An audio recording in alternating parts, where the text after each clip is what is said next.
Welcome to the Academy of Worship podcast. This is the first official one we're doing.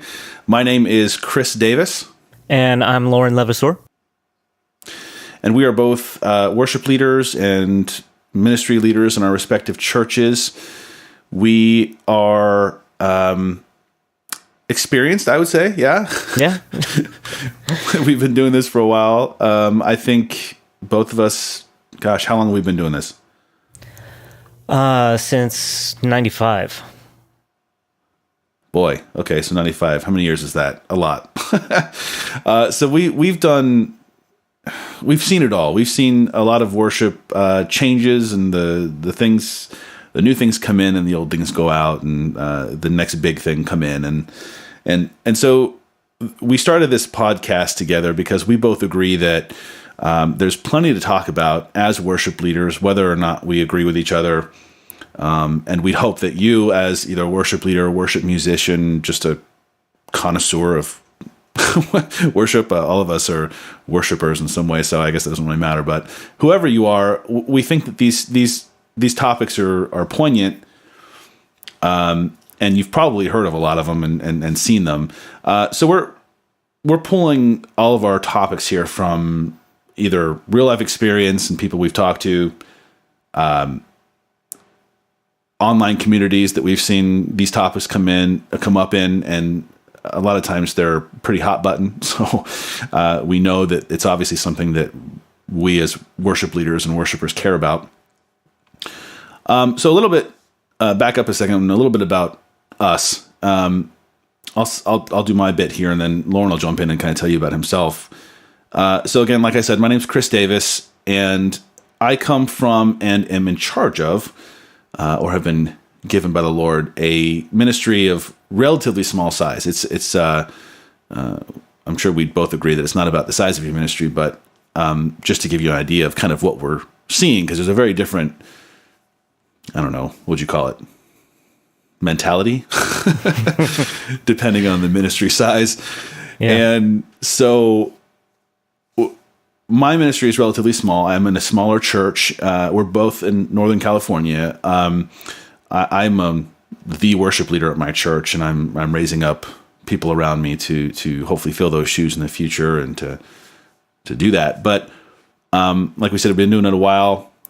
Church is relatively small, and I don't know. That's not a whole lot of stuff, I guess. That's me. So Lauren, tell them about you a little bit. All right. Well, first of all, Chris, you're saying small church, stuff like that. But, as far as the national average is, I mean, the average church across America is 90 to 100 people. And so what would you say is the size of your church? Well, if that's the national average, I guess, I don't know. I guess we're about that size, a little bigger. Yeah. So 200 people, maybe.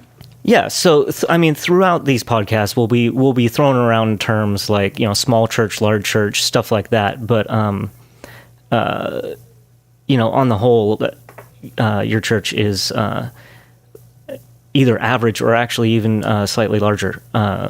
So just wanted to throw that out there. Anyway. Sure. So. Thank you for that clarification. Yeah. So I'm at a larger church, and so we'll be throwing around ideas from both sides of that aisle. But the church I go to has 3 campuses, and between the 3, we have about 5,000 attending every weekend. And so let's see. We're both in Northern California. We're just one town apart. Chris and I have been playing music together for, I don't know, what is it going on, like 25 years now? Yeah, something like that. And I guess that's a good point to mention, is that you and I have been in things together for a very long time. Yeah, and 20 of those, like we said, have been in ministry and church. So like you said, we've seen a lot of things come and go, and just different topics come up. So yeah, and then you came to me recently, maybe a couple years ago, and started the Academy of Worship, just wanting to equip worship teams with different skills and knowledge, and just get some of the things we've learned out there to a community of worshipers that are looking for answers to things, easier ways to do things. Right. Yeah, and I think that's also important to mention too. Is this Academy of Worship name is something that's been around for a little while. It's by no means a product of any sort. Like Lauren said, I saw a need and approached Lauren, and we're slowly building it. It's not a fast build by any means, but if you go to youtube.com/Academy of Worship, you'll find a few videos, and again, we're slowly growing, that are geared towards helping musicians start, give them a place to start, like a bag of tricks, if you will. It's not a great description, but a place to start. Like, for instance, we have a one up there that's gotten quite a few hits that's for electric guitar players that are just kind of getting into the electric guitar worship game. So without plugging that too hard and getting into the specifics, Academy of Worship is a general idea of putting, like Lauren said, stuff out there for worship leaders, worship musicians, folks who have an interest in that and kind of want to bypass the fluff. I think that's the main thing. We want to get the core of things and make sure that the information is out there for folks. And this podcast is just our effort to put two people's brains on the table. That'd be messy. Put our brains out there for people to pick and to listen to and to maybe get some ideas and maybe even totally disagree with. I mean, heck, there may be times when we are just off our rockers and you guys think we're nuts, but that's all right. So, having said all that, that's what we're doing. We're going to be talking about various issues pulled from real life in churches, and it's going to be relatively controversial subjects. I'm not talking about things like abortion or homosexuality. I'm talking about, for instance, today, here, we'll segue. Today, we're going to be talking about, should you pay your musicians on your worship team? We figured that's a good first topic. What do you think, Lauren? Is that something you've faced? Yeah, I have. So yeah, let's dive right in. All right, cool. So we're going to be jumping around. Again, this is our first time doing this. Apologies for any kind of long-windedness, but yeah. So paying your musicians. Now, I've faced this, not in the church I serve in now, necessarily. At least it hasn't come up as a major topic. However, I have faced this with another church I was serving in where I will say up front, I was paid. They paid me. They wanted me to come in. They wanted an electric guitar player to come in, and they wanted someone who could bring, and this is not to toot my own horn, but they wanted me to bring this professionalism side of things. Like I said, I've been playing for 25 years, whatever it's been. So they wanted that, and that's why they were paying me, right? So I faced it from the being paid side, but I've not been on the side that maybe Lauren has been on, where have you guys debated like paying the musicians, or if you've been paid, or where have you been on that? Well, we have had one instance where we were paid, but it was because we were recording an album. We'll record an album maybe every couple of years whenever we have new content enough for a full album. For this particular one, they wanted to really work on the production of it, and so all the musicians took a week off of work, and we spent 8 hours a day for a full 5 days working on the production of the songs that had already been written, getting ready for the weekend where we were going to record the full weekend, 3 different services to get all the songs actually on tape. Right. And we're going to do our best in this podcast never to mention names. Right. But I do want everyone out there to realize that the person they paid was someone you've heard a lot of. Well, not only did they pay for him to come out, because, well, first of all, there was a relationship there already, and it was just fun to play with him and to just have him on the album and bring, his years of experience, and he co-produced the album and stuff. But the rest of us were paid as well. They compensated for us not being at work that week. so that in order for us to be able to work on that. So that was kind of a different thing. It was kind of our A team, just everybody getting together and working on this really hard. So it's kind of a different situation, but certainly applicable to this conversation. I mean, that's one instance where, do you do that, or do people just take time off and you do what you can? So, right. And I have to say, hearing that, I don't think that I personally have an issue with that, because I understand the difference between paying someone to come play during a church service and paying someone to take, a week or two off of work. And I think that's a good differentiation to make. Right. And if you have the resources for it and you're wanting to put that much time and effort into it, then certainly that's something that you could do. They could have just paid for the guy who was going to be co-producing and playing guitar, and the rest of us just kind of, put in some time after work or something like that. It certainly would have been a little more tiring, but yeah. What do you think? Well, and I think that's a hard one to argue with for me personally, because like I said, I understand that differentiation. But what do you feel about? And I think this is mainly what this podcast is about. So I'm glad we got that out of the way, because that is important to say. But this podcast, I think we're talking about, should you pay your musician to play on a Sunday morning or Saturday evening or whatever your services are?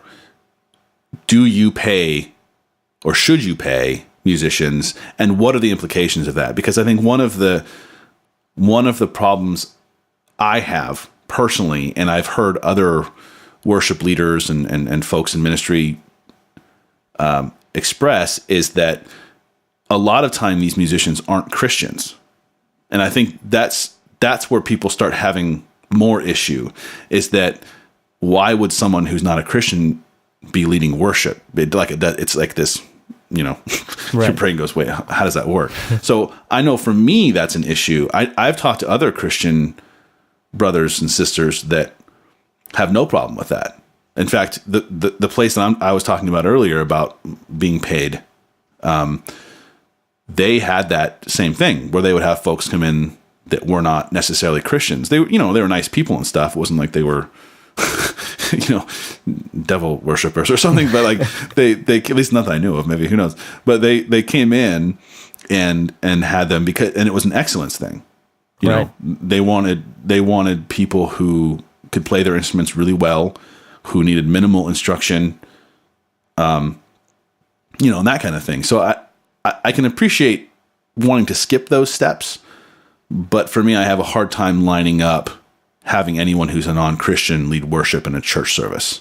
Right. And I think these mindsets come more from the large cities, the big locations like LA, Nashville, the places where you're used to paying professional musicians to come in and do a job, whatever that job may be. But because of the size of that and everything, that can leak into some of the smaller areas, these smaller towns, where people are saying, "Oh, well, I saw this happen. Maybe we should emulate that. Maybe we should try to bring in these more experienced or better musicians to try to up the excellence level." I mean, we wouldn't want to get in anybody's way of worshiping with bad music, that kind of thing. Sure.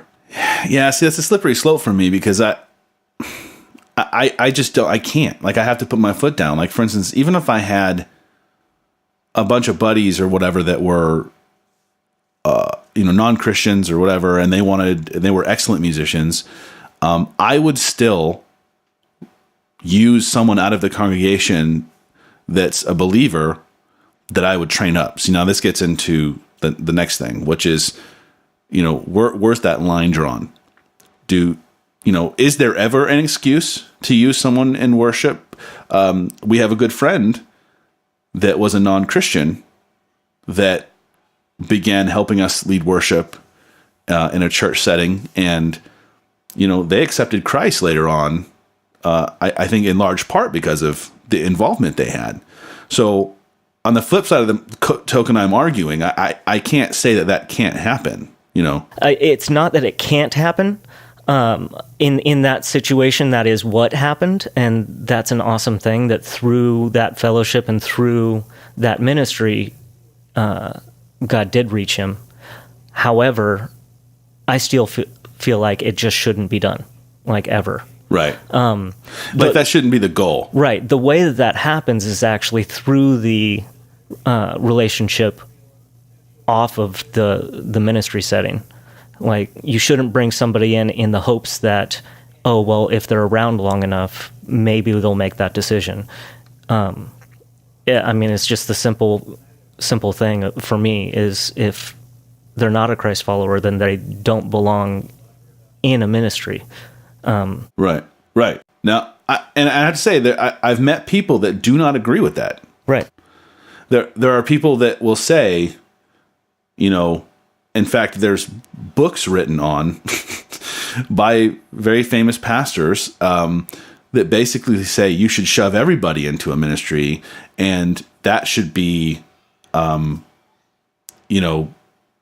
of the ministry is doing that. Now, I won't get into that now, and I personally do not agree with that. I think doesn't make any sense to me. That's just especially if you don't have the infrastructure for it. Like, I think a lot of these guys write books, right, with ideas like that coming from churches that have very large infrastructures, not monetarily necessarily, but they have a lot of people that can kind of make that happen. If you have a very active small group, kind of ministries, I could see maybe plugging people into that kind of stuff. But anyway. And there's a big distinction between attending a ministry, small group, whatever, and actually being part of the team that helps run it. Sure. And there's also, I know I have a heart that's close to this, so maybe I'm just speaking out of that, but I think that there's a very large difference too in types of ministries where you can do that. For instance, if there's a ministry that's like let's say a cooking or a kitchen ministry, or something that's a ministry that it serves people, but it's not involved in a worship service, or something that is, we'll call it, I don't want to say sacred, but you know what I mean? Like one of those, like that a pastor or someone who has been ordained by the church, whether or not, officially does, then, which I think, worship musicians are a part of that group, because of what we're doing and how we're doing it. I think there's room there for that. Like I would say, sure, yeah, we can stick Joe, Bob into that kitchen ministry, as long as the church, the minister, or whoever's leading that ministry can do it. But I draw a line when it comes to, and again, I don't mean to say one's not sacred, but you know what I mean, like the sanctuary side of things. So I don't know. That's kind of where I draw my line, and I've had a hard time ever crossing it. I don't even understand the argument personally, but right. I know there's people who hold it. All right. So now, what about paying the musicians that actually are Christ followers and on your team? Sure. Is there ever a reason for, paying them for their time, their effort, if they're putting in a lot of time? Where does that line get drawn? Yeah. It's funny. I don't know that I'm opposed to paying musicians that are believers. I will say that I'm given a small stipend because I run the ministry, and the church decided that. It wasn't something I asked for. And, but at the same time, if someone brought up to me like, hey, we should, do you want to give a small stipend to these guys that show up on Sunday? Because in our situation, we have a relatively regular group that does it almost every Sunday. I would be in favor of that. I don't have a problem with paying believers, I suppose, if your church can afford it. Scripturally, a workman is worth his wages. Mm-hmm. I guess if you're putting in time at church and you're a believer and you're like, Lord, I'm serving you, and the church goes, you know what, we want to bless people by giving them a stipend or whatever. I don't have a problem with that. I don't think that you should mandate it. I don't think people should expect it. Mm-hmm. I think any volunteer in church that's not like a person of the cloth or whatever, someone that's like an ordained, like a minister or someone like that, I don't think anyone like that should necessarily expect to get paid. especially if you're not putting in, if you're not like, I don't know, 20 to 40 hours or something like that, then, or more, then I don't know. I'm not opposed. I guess that's my point, right? I should just say that. I'm not opposed. You? It's a tough one. I mean, we already covered the whole kind of LA mentality or wherever of bringing in people just because they can play. We covered that pretty well. But as far as, it's like, wow, these guys that are on the team, they're putting in a lot of hours, a lot of time. We've really been trying to up the excellence of the ministry, trying to get it to where, this thing runs really smoothly. But it's taken a lot of our time. I've heard it brought up, but I haven't, been part of a ministry that's actually done that. And I really don't see a situation where I think it would be necessary. Yeah, I agree. The word necessary is, I don't think it's necessary. Now, I'm fortunate to serve under some great leaders who really care about the team and their families, and they're constantly doing the most that they can to compensate us in little ways and acknowledge us and encourage us, right. and really make it a family setting and easy for spouses to support their loved ones in this ministry and all the time that it does take. But as far as like a weekly stipend or whatever, I don't feel like churches should do that. I feel like there's better places for that to be spent. And I mean, it's what we love doing. It's a way for us to serve, and use the gifts that we've been given. Right. And I think, yeah, I guess you're right. I mean, if anyone showed up in the ministry that I was leading and out of the gates was basically expecting to get paid, I mean, that would set up, there's bigger problems. Yeah. There's like, I have a bigger issue with that. Like I would want to address that before anything, because anyone expecting to get paid at a church, you're right. I think that'd be a problem. And I think churches have better things to do with their money. And to be completely honest, I think that person's heart would be in the wrong place, and I'd want to have a conversation with them about that. But if the church voluntarily said, we want to bless people because they're, doing XYZ, I'm not saying it has to be money. Like, our church is by no means, rich. So, we don't have a lot of money to do this, but I do know that we very much want to show our appreciation to the volunteers who do things. And so we recently just did something like we gave Starbucks cards out. Mm-hmm. And it's not a huge thing, but at the same time, I don't think it's, I know that's not what we're talking about. I know we're not talking about that pay people in Starbucks cards, or I suppose if it became a regular thing, maybe that would be the same thing as compensation. But well, yeah, a pay is a compensation, but you can do it in other ways, like you're saying. little things like Starbucks cards, or just little ways of acknowledging. Right. It goes a long way. Right.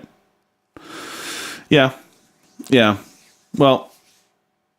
Yeah. Well. Okay. So, I think that's cool. I'm glad we didn't agree on that necessarily. I'm not adamant. Like, I don't think I would ever go to any kind of meeting and force, some kind of pay on musicians that play or people that serve in ministries like that. But like I said, I don't think I would oppose it if the church wanted. Like, if it was started from the church or the ministry side, not. It depends on where it starts for me. Because if it starts on the musician side, then yeah, I'm not. No thanks, and I don't think a church should feel obligated either to do it. So yeah. I think it comes down to a heart issue on both sides. It's the leader. Where's the leader's heart, and how are they making their musicians feel appreciated? And then it's also the heart of the rest of the worship team of what brings you here, what brings you here to do this, what makes you want to come back every week, and what makes it worth it for you. where's your heart as far as how are you getting paid for this? What's the compensation? So when those two hearts align, I think it may not even be necessary to pay. Right.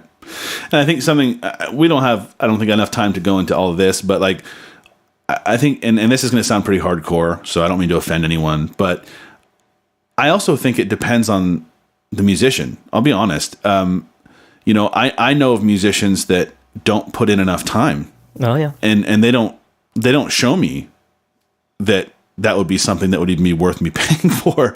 And I don't mean that to be rude. And people have, a love for the Lord, and I get that, and they have a good heart maybe in the whole thing. But, if you're not doing your quote unquote job, then why would you expect to get paid? Now that's a whole different conversation, because I don't think we're talking about the people that show up and be like, give me money. That's a whole different. Oh yeah. There's people that show up that, based on what they're bringing. I mean, they deserve all kinds of payment for what they're bringing. And there's other people that you would not pay them the same wage. They wouldn't get the raise. Yeah. Because they're just, and I think, and that might be that slippery slope that churches never want to go down, honestly. Yeah. It's like, who deserves it, who doesn't, So, okay. Well, I think we can agree that generally speaking, volunteerism seems to be probably the best way to go. Now, there's one thing I wanted to hit before we close out that's still a part of this conversation, which is what about, we haven't even hit on, what about the folks that don't maybe have any other choice? Let's say there's a worship leader that just doesn't know how he'd be able to communicate with an entire team of musicians. He plays, let's say, piano. And he doesn't know how to communicate to a guitar player, how to do X, Y, and Z to get a tone, or a bass player, or a drummer, how to play a certain beat that he's not playing, or whatever. So, they just go like, look, I don't have the gifting. And our church doesn't have the money to bring in someone with the gifting. I just need to bring in musicians from the outside or other churches, maybe. Let's just say for the sake of arguments, other churches. We have people that have time they can give from another church, and they come in, right? What about that? Because I know, like, for instance, using myself as, I guess, the exact opposite of that, I can say the Lord did give me a gifting with training, and I'm able to communicate with multiple types of musicians and instrument, combos, and I can train them up. So I'm thankful that I don't have that issue, but I do know that there are people that do, and maybe don't have the resources within their own church, and again, they can't train them themselves. So what about then? Well, I feel like it really scales to the church. I mean, if you're a church of, say, your church's size or smaller, you shouldn't necessarily be looking at the big mega churches like, Hillsong or Bill Hybels' church, or these really large churches, and going, well, that's what we should look like. That's what we should sound like. Before you even built your team. I feel like the worship team will be built, if it's being done right, at the same size and scale of the church. So if you've got a smaller church, right, you're going to have a smaller team, and that's fine. If it's just one guy on his given instrument, there's absolutely nothing wrong with that. The Lord's going to be blessed no matter what. And so if you really take that and build your team from there, and not compare yourselves to, maybe a church that's been doing it longer or has built from that place and continued to build over the years, then you'll be able to work with what you have and build even faster that way. I think that's a good point to make about, the Lord. let's not leave him out of this, right? So, I think that you're right. I think that the church shouldn't, what's the phrase, be bigger than its britches or whatever. Like, right. I think that it needs to grow at the pace that the Lord is growing them. And I think that, that's something that I really am thankful for, is that I think I was kind of slapped down in that regard, because I think I may have not. I may have been trying to fill too big of britches or whatever at one point. I thought, fine, Lord, I want to do what you want to do here. You grow what you want to grow. And I have to say that changed a lot in the ministry and how things grow. So you're right. I think that, if that is the case, then perhaps it's a heart issue, or, people need to just start trusting the Lord a little more, that they're going to have what they need, and the Lord has put what he wants in that church. So. Yeah. I mean, like, for example, the church I'm going to, it started 17 years ago with 4 couples that just had a heart for worship and for God. And over the years, it grew. They started meeting, in a school, and then they went into a community center, and then they were able to get their own building. And that's just over the course of 17 years. But all along the way, you would see that it was very much, every aspect of the church was very scaled to its age and size. Now, it may be on a faster scale than maybe your church, for whoever's listening, but spread that out however many years old your church is, or however long your ministry is going, and hopefully you'll see the same thing, that along the way, is what I'm saying, along the way, God will bring the people in. I mean, I've seen it so many times. It's like, oh, we lost another drummer. Well, you know what? One's right around the corner. God's not blind. He sees what's going on. He's part of your ministry. Just as long as you stay submitted to him, then he's going to take care of you and bring you the resources that you need. So, yeah, no, amen to that. I'm living proof of that. So, yeah, no, I mean, that's a good note to end on here, I think. Just guys, if you're out there, you're struggling with this one, or any of the things we talk about, just always remember, and I think this is something that we'll have to always drive home here, is that you gotta just rely on the Lord. There's a lot of stuff that goes on in churches that it's just, honestly, it's nasty and stupid, and we're sinners and we do a lot of stupid stuff, and we think about a lot of stupid stuff that really, honestly, if we were all honest with each other, probably doesn't necessarily belong in a church, or there's better ways of doing it. So if you're facing something like this, and you're struggling with a decision that, to be completely honest, can be probably solved if you just stop, and I'm speaking to myself as well, stop thinking so worldly. I think that, we just rely on the Lord. I think that's a good takeaway from all of this in this podcast. So, any closing remarks from you, Lauren? No, this has been fun. I'm looking forward to the next one. Yeah, man. All right, everybody. That is going to do it for us here. Once again, I'm Chris Davis. I'm Lauren Levasseur. And this is the Academy of Worship podcast, and we are hoping to see you next time. God bless you guys.